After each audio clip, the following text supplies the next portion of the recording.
My mom started screaming and freaking out, and I told her, you have to stop. We don't have time for that.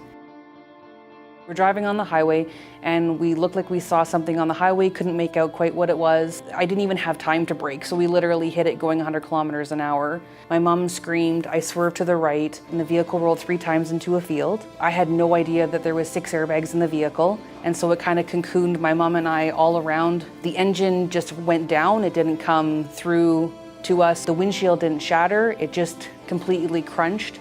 It was our vehicle that saved us.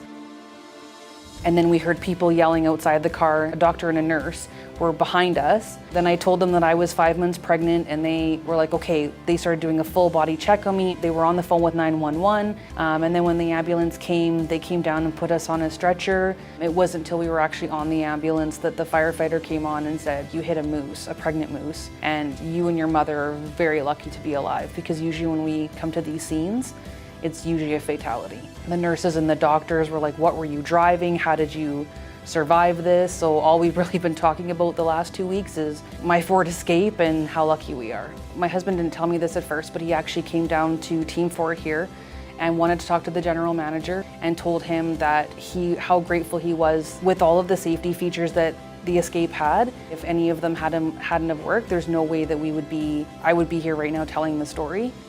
My husband and I had talked about what vehicle we wanted to replace it with, and I couldn't think of anything but the vehicle that had just saved our lives.